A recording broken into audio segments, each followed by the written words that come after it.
بسم الله الرحمن الرحيم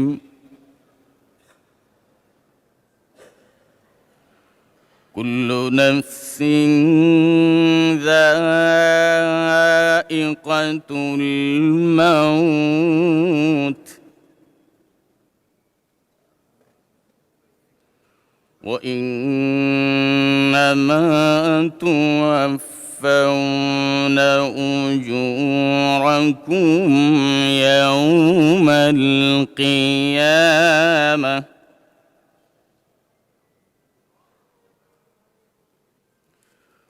فمن زحزح عن النار وأدخل الجنة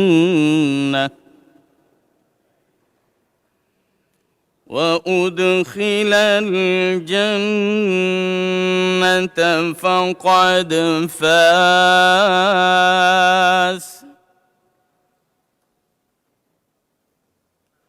وما الحياة الدنيا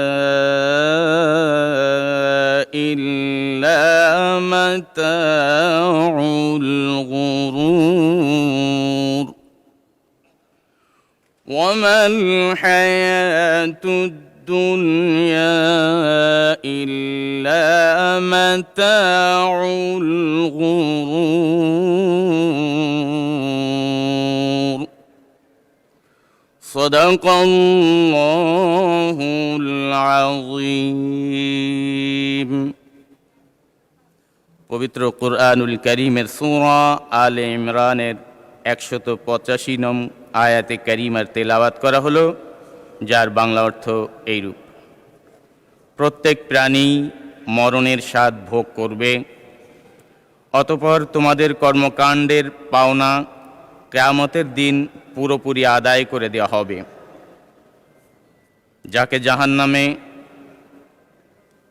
জাহান্নামের আগুন থেকে বাঁচানো হবে এবং জান্নাতে প্রবেশ করানো হবে, সেই সফলতা পাবে। মনে রেখো, এই পবিত্র জীবন, এই পার্থিব জীবন কিছু বাহ্যিক ছলনা ছাড়া আর কিছুই নয়। বারাকাল্লাহু লানা ওয়া লাকুম ফিল কুরআনিল আযীম। আসসালামু আলাইকুম ওয়া রাহমাতুল্লাহি ওয়া বারাকাতুহু।